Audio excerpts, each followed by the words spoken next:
You're the EP for this great documentary, The Death Tour. Tell me a little bit about why this project is so special to you.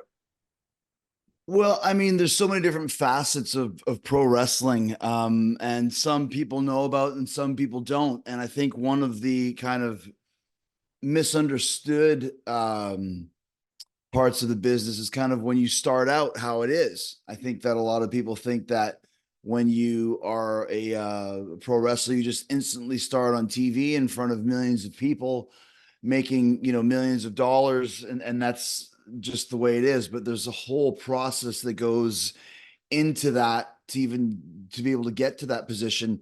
And I think something like the Death Tour, as it's called, is a big part of that, especially in Canada.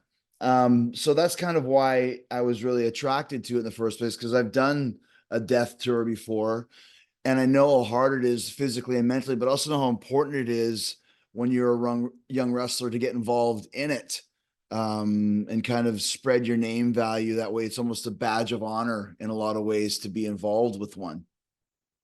Of course, it takes a ton of passion to be in the business. We see it through the documentary. But for some of these people, wrestling not is not necessarily their first, their dream, their first go about. Their wrestling is actually more like an outlet, an avenue of things that happened to them in the past, a way to cope. Tell me a little bit about some of the personalities that we're going to get to meet, especially somebody. I mean, Sage's story was just incredible, and just watching the way she interacted with these fans in these auditoriums was amazing. Yeah, I wouldn't ever say that wrestling isn't the priority, because I think in order to even be in the business and to do something like the Death Tour, becomes your priority. But I think everybody has their inspirations as to why they want to get into the biz. And I think Sage's story, Matriarch, is one of the most riveting ones in the movie, because there's so much at stake for her, just from a mental standpoint, after losing a young son, just a terrible, horrific accident where a drunk driver basically drove through a patio restaurant where she was sitting with her 2-year-old son or 3-year-old son. And, how does one come back from that? And thankfully, being involved in the pro wrestling business was a little bit of a catharsis for her. And we really get to see that part of it. So that's another thing I really like about this movie is it kind of, in my mind, started out as one movie and then kind of morphed into another type of movie, which is what we kind of ended up with. And I think that's one of the reasons why it was so critically acclaimed so quickly, because of the personal stories that, it does make you feel very emotional and does make you want to cry in a lot of ways, in both good ways and in bad ways. Now, I grew up mainly as a young child, like Mexican wrestling, luchadores, where wrestlers were seen a lot more like superheroes.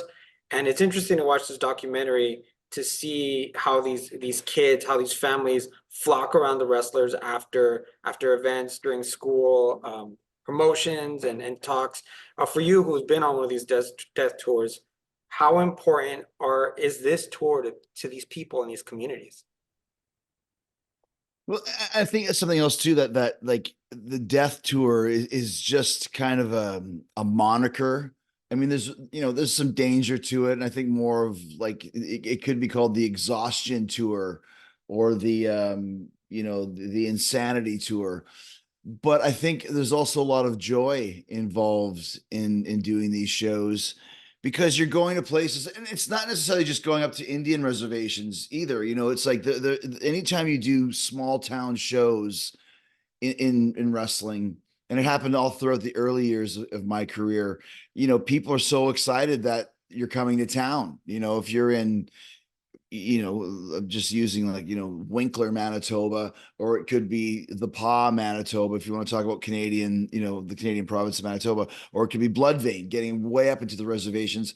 People are just really happy that you're there, and really happy that they get to see their own pro wrestling. So, when you see the kids' reactions to, let's say Sage and the Matriarch crowding around her, at that moment, she's their version of Britt Baker, or their version of Becky Lynch. Like, that's the closest they're going to get to see live up in those areas, or, like I said, down in those areas. If you're going to Southern Manitoba, there's not a lot of action going on in Beausejour. So when, the wrestling show comes to town, that's a big deal. And I think we get to see that side of it. And once again, there's a lot of joy there. And those are experiences, whether, you know, the guys and girls on our tour, whether they get to the next step, and some of them will, or whether they never wrestle again, and some of them won't. That's the moment in time where, you know, everybody gets to be a hero. And, you know, that's what I love about this documentary is everybody in this film gets to be, you know, Chris Jericho, or gets to be, you know, John Cena for one night, or for, you know, 3 weeks. Yeah, I really love that about it. I love seeing the real life sweat, blood, the tears that goes into the business. Because like you said in the beginning, it's not all the glitz and glamour that we see, you know, on TV. There's just a lot of hard work involved. Chris, I want to, before I let you go, I just want to thank you for many, many years of entertainment and great moments that you've provided me and my family on a different outlets and television. I appreciate you so much, and thank you for your work on this documentary. Appreciate it, man. Glad you enjoyed it. It was nice to virtually meet you, and I hope to talk Cheers, to you man. again. Thank you.